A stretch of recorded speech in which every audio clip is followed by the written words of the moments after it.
Hi guys, welcome to the Euro Football Daily, the new home of football across the continent. I'm Joe and I thought I'd kick things off with the 10 fiercest football rivalries in Europe. So stick around for parcel bombs, flying pigs' heads and even a bit of women's volleyball.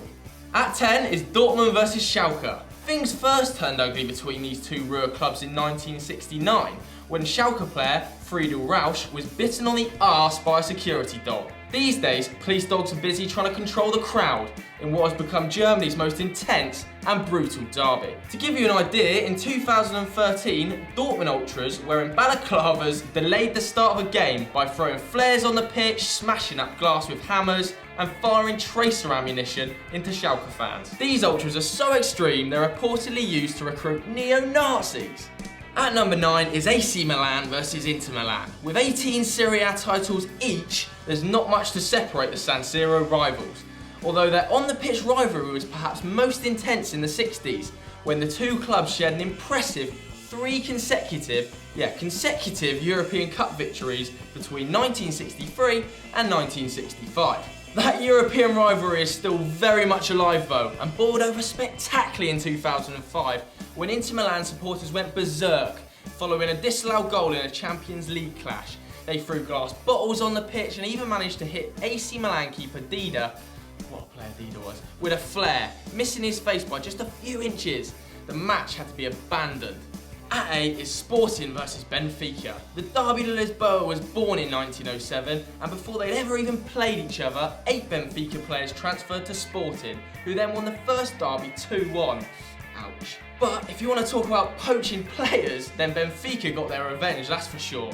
As a teen, Eusebio had played for a Sporting feeder team in Mozambique, but he ended up playing in Portugal for Benfica, helping them go on to win 11 titles and a European Cup. Today, armoured police with machine guns patrol each game, and Sporting fans still complain about that whole Eusebio thing. Coming in at number 7, it's Celtic versus Rangers. Inevitably at these Celtic-Rangers encounters, feelings run pretty high. There's a 9-fold increase in violent attacks in Glasgow following every Old Firm derby. That's how much these fans love to kick the shit out of each other. Infamous low points include Celtic manager Neil Lennon being sent a parcel bomb in 2011 and a man wearing a Celtic shirt being stabbed to death in 1995 outside a Rangers pub. At number 6, it's the El Clasico, Barcelona versus Real Madrid. Forget Messi, forget Ronaldo, this is the battle between two countries, Spain and Catalonia. For most of Franco's dictatorship, the only place you could even speak Catalan without being hassled by the police was in the Nou Camp. The dictator himself was a Real Madrid fan, and it's rumoured that he had the Barcelona players threatened ahead of their record 11-1 El Clasico defeat back in 1943. While you're unlikely to see that kind of scoreline today, you might see flying pigs' heads being thrown at traitors or managers gouging the eyes of opponents. At 5, it's Feyenoord versus Ajax. The Clasico is by far the biggest rivalry in the Netherlands, and is so brutal that in 1997, one Ajax fan was murdered after having his head smashed in with a hammer.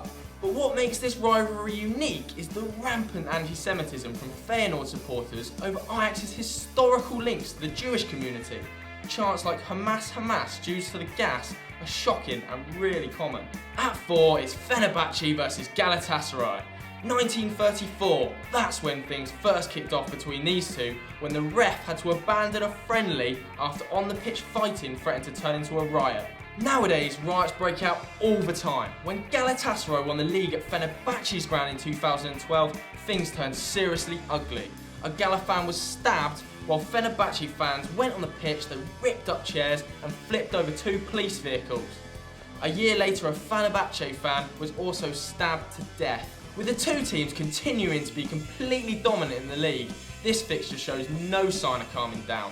Number 3, and it's Roma versus Lazio. This fixture holds the dubious record of being the first game in Italian football where a fan was killed due to violence. Back in 1979, Lazio supporter Vincenzo Paparelli was hit in the eye by a Roma flare and killed. Today, racist chants aimed at black players are common, but perhaps the most racist incident took place in the 98-99 season when Lazio ultras unveiled a banner reading "Auschwitz is your town, the ovens are your houses." as Roma fans have connections to a Jewish community in the city. At 2, it's Olympiacos versus Panathinaikos. This Greek rivalry started out as a class war between the high society of Panathinaikos and the working man's Olympiacos. Although it might not be the toffs versus the peasants anymore, the two teams are still very much at war. In 2008, a fan was stabbed to death, and in 2012, Panathinaikos were docked 5 points after police were hit with Molotov cocktails. This rivalry even transcends football into basketball, volleyball and water polo. In 2007, a Panathinaikos fan died after a showdown at a women's volleyball game.